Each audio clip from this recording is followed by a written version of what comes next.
Buenas a todos y bienvenidos a mi canal. Hoy les traigo una nueva reseña, algo un poco más alejado de la controversia.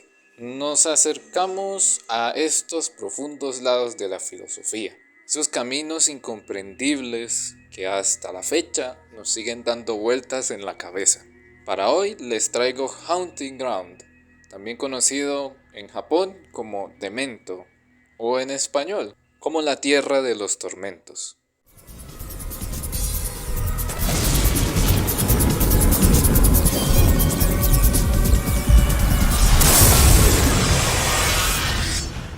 Haunting Ground es un videojuego de la PlayStation 2, que actualmente puede ser jugado en la PlayStation 3.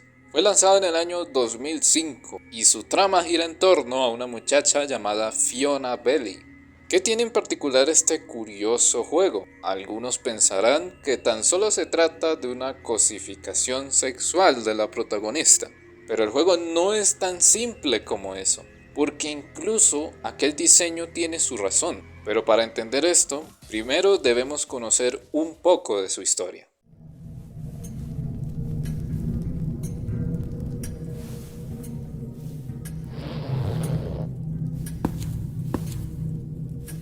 Fiona es la protagonista de esta historia, una muchacha joven y atractiva que se encuentra atrapada en un castillo enorme en medio de la nada. Llegó a este desenlace porque sufrió un accidente automovilístico que provocó la muerte de sus padres, dejando a la muchacha inconsciente y con vagos recuerdos de este suceso. Fiona se encuentra atrapada en esta gran mansión, repleta de misterios y sobre todo de grandes amenazas. Criaturas y personajes que buscan cazarla para satisfacer sus propios fines, algunos de ellos bastante turbios.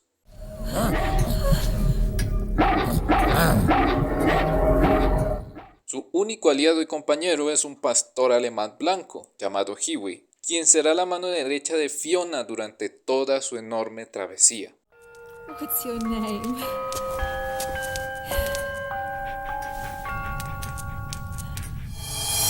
Huey? So you're Huey. Aquí es donde entra el tema misterioso. ¿Por qué todos quieren su vida? ¿Acaso Fiona es la poseedora de algo que le genere tanto deseo a estos personajes para querer hacer tales atrocidades con ella? La respuesta corta a estas preguntas es: Fiona sí tiene algo, pero es algo que sus enemigos no tienen: alma. Y sí, algunos se preguntarán, ¿acaso los perseguidores no tienen alma? Bueno, la mayoría no, a excepción de uno de ellos, quien es Lorenzo Belli, como pueden ver, un pariente lejano de Fiona, específicamente su tatarabuelo. Entonces, si aquel anciano es su familia, ¿los demás también lo son? No, para nada, pero todos ellos persiguen un mismo objetivo. Aquí va la razón.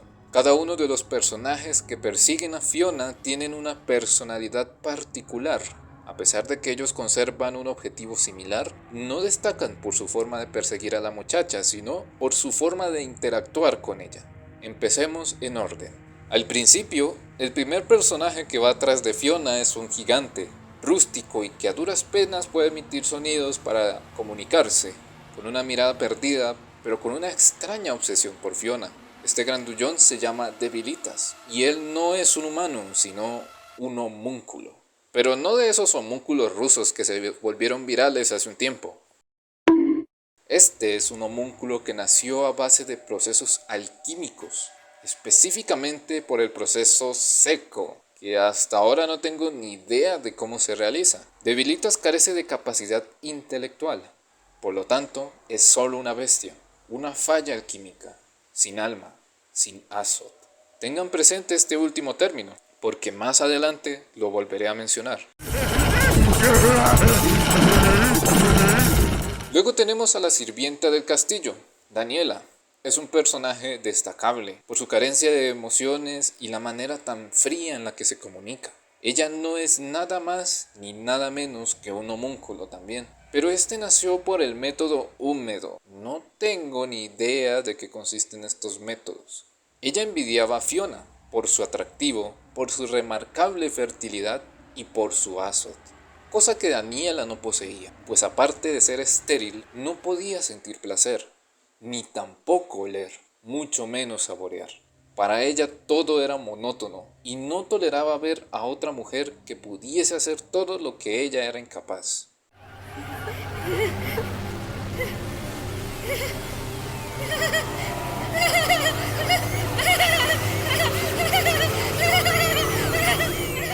Y Ricardo, quien es un personaje que al principio se muestra incógnito, pero que luego se descubre de que él es un clon. En pocas palabras, otro homúnculo, pero este era el defectuoso, pues el original, a que no adivinan quién era. El original era el padre de Fiona, llamado Hugo, la única creación alquímica que nació con Azul y que logró escapar de la mansión. Ricardo le asesinó en un intento de cobrar venganza por haberse escapado, con unos trozos de envidia porque él sí tenía el Azul. Ricardo es uno de los personajes que tiene intenciones más turbias, pues él buscaba a Fiona con el fin de impregnarla y así volver a renacer con un nuevo cuerpo, cosa que lo cataloga como un personaje turbio y con fines perturbadores. Incluso hay un final dedicado a este personaje. Por último tenemos a Lorenzo, quien sería como el bisabuelo o el abuelo de Fiona, un viejo decrépito que luego de consumir la sangre de su creación, Ricardo, se rejuvenece y empieza a perseguir a Fiona con el fin de utilizarla con fines experimentales. Este no tenía ninguna atracción sexual hacia Fiona, pero sí presentaba un deseo de utilizar su sangre para sus experimentos.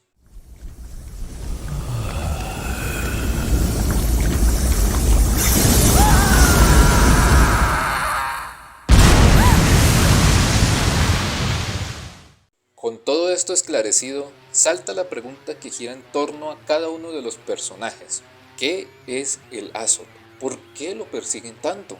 El Azot, según los medios que investigué, dice que se trata de un líquido y que su nombre significa de principio a fin. Aunque el Azot es algo misterioso en la alquimia, se dice que está relacionado con la esencia del ser, es decir, con la energía que le da vida a los cuerpos. Con este concepto podemos decir que el Azot no es simplemente la sangre de un ser vivo, sino su alma. Y es precisamente por eso que Fiona era perseguida. El Azot de Fiona era lo suficientemente fuerte como para crear seres perfectos, casi inmortales, que tuviesen conciencia y sobre todo un alma. Es por esta simple pero a la vez complicada razón que Fiona se ve rodeada de tantas amenazas, sumando a que el motivo de su estética va más allá de los fines superficiales y se basa más en aspectos psicológicos. Al ser deseada por todos, se convierte en la más frágil del juego. Por eso es que las otras criaturas que se encuentran en el castillo son feas, actúan de manera extraña y a duras penas pueden moverse, pues son experimentos fallidos, o de paso son solo criaturas sin esencia alguna, entes de masa que solo caminan sin rumbo alguno y que no son capaces de ser autónomos. Por esa razón es que Hugo escapó del castillo, pues al tener conciencia le otorgó la capacidad de buscar por libertad y hacer su vida como un ser viviente, autónomo e independiente.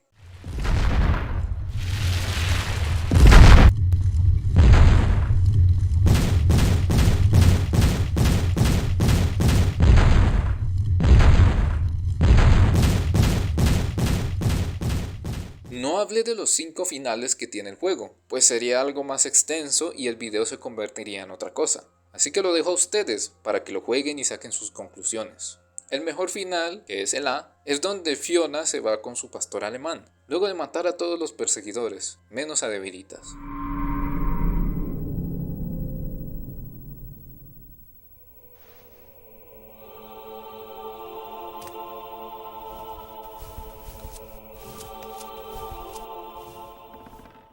Este juego es más que un simple corre y escóndete, engloba muchos temas. Puede que me haya faltado más por incluir o algunos me hayan quedado un poco flojos. Esto es una vista general, porque el juego esconde ciertos secretos relacionados con la alquimia y el esoterismo, como lo es el tema de los homúnculos. Además de ser una experiencia terrorífica, es un juego lleno de maravillas, secretos y sobre todo, filosofía. Totalmente recomendado. Revivir esa época dorada de la PlayStation 2.